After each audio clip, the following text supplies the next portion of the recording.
When I saw the final cut of Lord of the Rings at the cinema, nothing made my heart soar more from the work that we had done than the miniatures. The beauty and the awesome size and nature of the miniatures has given the film a wonderful reality and firmly makes you feel as though you've journeyed to Middle-earth. It's really quite remarkable, and it's a really testament to both Richard Taylor's work and to Alex Funke's great miniature photography and lighting that bring these sequences to life. You got to have real film footage. You can use digital technology to blend things. Some things you have to do digitally. If you have a character like the cave troll, you got to do it digitally, of course, because there's no other way to do it. But beyond that, as much as possible, you want to really photograph an object and really stick it into the shots. There is something special about using miniatures that Peter loves, and Peter wanted to do as much with large miniatures as he could. When you're trying to create environments that are not real locations and they're not sets, then there's several ways that you can do it. You could use matte paintings, you could build them in a computer, or you can build models. And I always tend to favour models because to some degree they're interactive, they're user-friendly. I was able to also move cameras around pretty freely in the miniatures. And I wanted obviously lots and lots of shots of these sorts of environments. The problem with shooting miniatures really is that no matter how big they are, they're never big enough. The basic rule of thumb is the bigger the miniature, the more realistic it's going to be, because you can put more detail into it. The bigger you build it, the more realistically the light behaves within the set. The decision to build a miniature to a particular scale is always driven by what can we get into the building. We built these things huge because we wanted them to stand up to a lot of scrutiny on the screen. It was like it always had to be this big, and of course the set, I hate heights at the best of times, and I have to go up scissor lifts all the time. I says, can't we do some miniatures? Why do we have to keep doing Big-atures? And that name suddenly, I thought, Big-atures? I said, yes, they're big, they're not little. I said, miniatures, you know. I want something that I can reach the top off without having to put my life on the line here.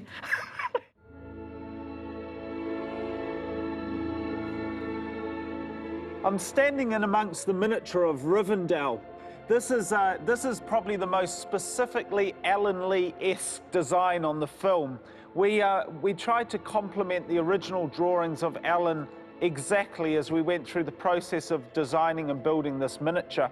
Well, this job was a model maker's dream in that we were very, very lucky to be trusted to build from Alan Lee's drawing board or John Howe's drawing board.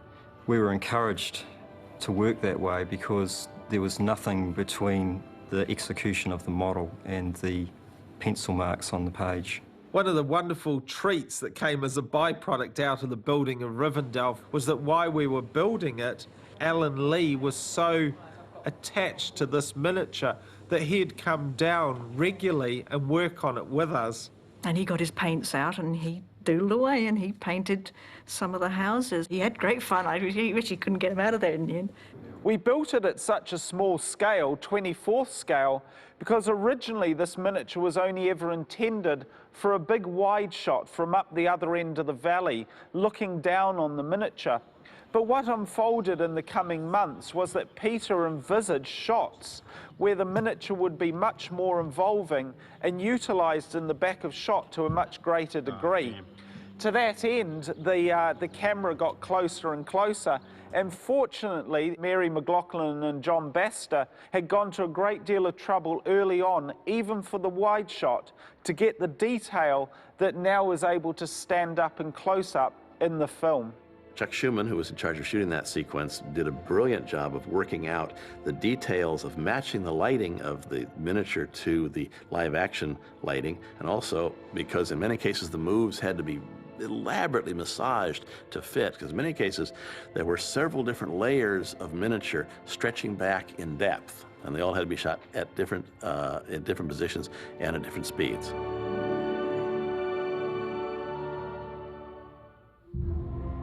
We very much wanted Lothlorien to feel like this ethereal elven home up in the treetops of these huge malorns, that twinkling amongst the branches were these beautiful, almost dewdrop spots of light, and that the whole place felt like it was enriched with music and culture, that this was the highest level of cultural sophistication.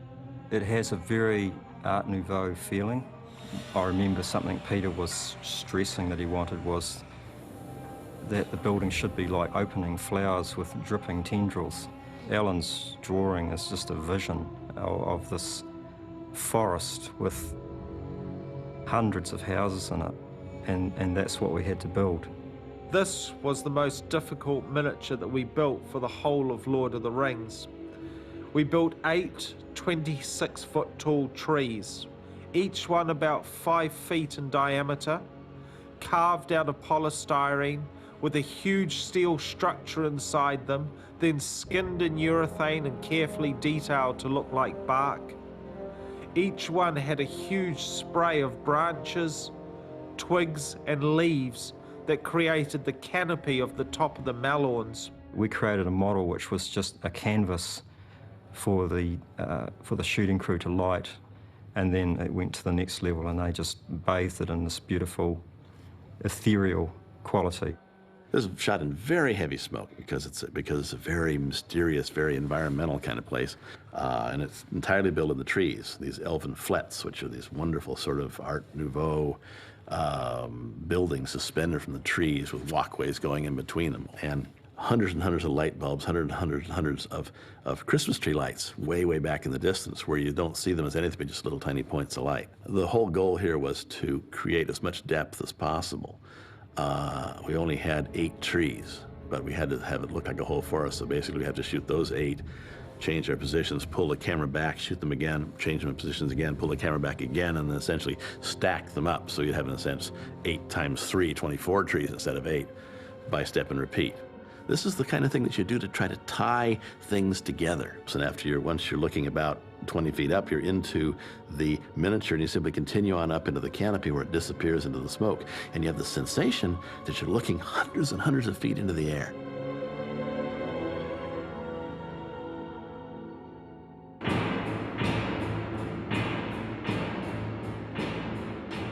Now with Orthanc, we wanted to capture the original painting of Alan Lee.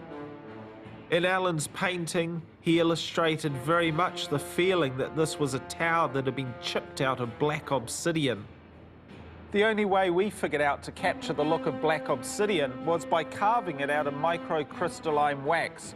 We carved every single element, then assembled it using hot waxes to melt all of the elements together, and then we took a massive silicon mold, a huge matrix mold of this whole structure, and then eventually replicated it in encapsulating resin. It's designed so that you can come up to it really, really close. Now, we get into what we call hyper-detailing here. We knew, for example, that we were going to have to do a shot of just the staircase with Christopher Lee walking down it. Every step was carved with great precision, and every little edge was sharpened so that when we get into that extreme microscopic magnification, it would still stand up. My old friend. Swooping in towards Orthanc with Gandalf on top of the tower. That miniature lasts over a minute long on screen, which is another rule in special effects, is keep the shots short so people don't know that they're fake. Our miniatures were so big and so impressive that they stood up to a shot that was a minute long, no problem at all.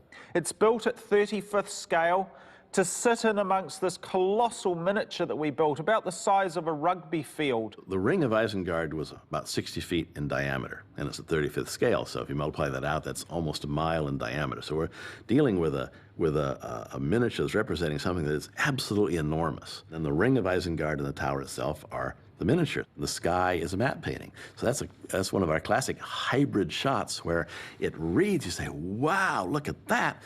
But it's all built up out of pieces. You're putting the right things together to make it work. 24 mine shafts were built into the surface of the miniature. There was over 1,000 pieces of individually modelled architecture that made up the componentry of the mine workings that were laid out throughout this miniature. They were just urethane pits that we'd carved out of this foam and put all this sort of stuff in there, and then all of a sudden it's come to life. It's moving and it's smoking and it's seething with life, and that was brilliant. crow hole shot, which is where the crows come and report to Saruman that they've found the fellowship. Basically, we needed a hole for the crows to dive into, a first cavern for them to fly through, a second cavern for them to fly through, and another cavern which would be the background for Saruman, a live-action play to Saruman at the end. So essentially, this is one continuous shot on 5 separate pieces. And we had to do the whole thing in a week and a half. But it was a treat because it's a very exciting shot. And Peter just basically said, make it cool, make it look like an ant farm. So that's what we did.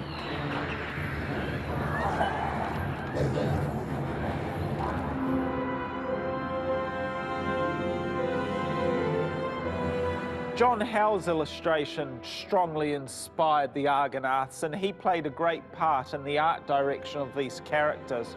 It's funny when you're standing amongst the miniature, because you're not at the eye height of the hobbits and the boats, it looks very miniature-like. But when it's lit beautifully by Alex Funke and his team on the miniatures stage, in the correct environment and digital surroundings, Tol Brandia sitting in amongst the falls, and the sky and landscape is placed in, a miniature like this can very much come to life. I love the Argonauts. Now, they were at 1/60th scale. They stand about 8 feet tall, and they were sculpted out of urethane foam, which is a rigid foam.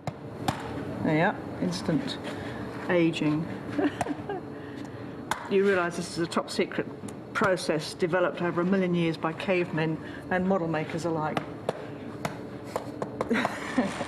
I'm not going to knock that front piece off because I need to think about that. I've got to knock a piece off the nose, and I hate doing that because I know that if I knock a piece off the nose, the wrong bit will fall off. I'm actually going to give the stone to Alan Lee and make him knock the piece off the nose. The trick with a scale model is not to overdo it. You've got to be subtle. You can't go whacking into things and getting too carried away.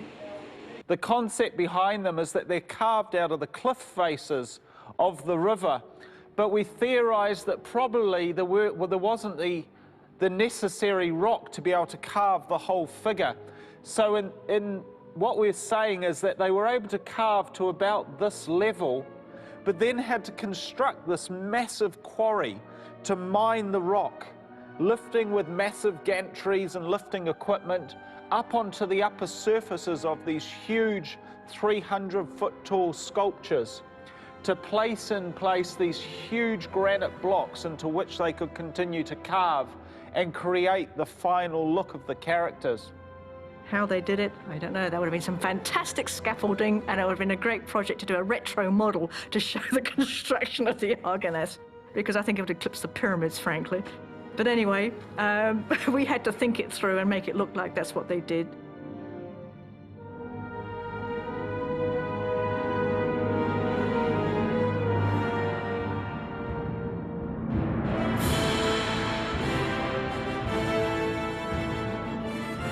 Again, we had Alan Lee drawings. They were fantastic drawings. There were lots of sketches of lots of different angles showing different areas of it. It was like a city that had fallen down into the volcanic pit.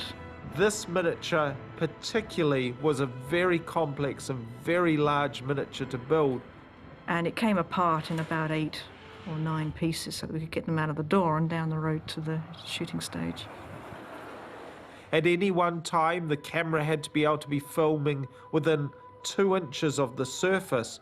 So therefore, the whole miniature had to be done at macro detail. It's the Khazad-dûm staircase scene where the Fellowship, run down and have to jump over the hole in the stairs. I mean, they are entirely miniature environments that are used shot after shot after shot. It's like almost a 3-minute section of the film is filmed continuously inside this model. And there's virtually no set was built for that. Just a tiny little piece of set for a couple of close-ups of actors at the beginning, and everything else was just shot against blue screens using the miniature as the background. So here we are in the Great Hall of Moria, one of the great strongholds of the dwarves. It lies between the stairs of Khazad-dûm and the bridge of Khazad-dûm. This is a very beautiful set. It's built mostly out of hard sculpted resin, finished to look like polished marble. And the floor is all built out of foam, and the ceiling's built out of foam. One of the things that's most remarkable about this set is the degree of detail that's been drawn into it. It's one of the things that makes it so convincing. As close as you go, you see more and more information. You see more and more detail. And that's what makes a good miniature work, is the fact that the detail doesn't break down even when you're really close to it. So the fellowship has to pass through it after they leave the stairs on their way to the bridge in safety. So they have to run all the way down the hall in order to get out over the bridge.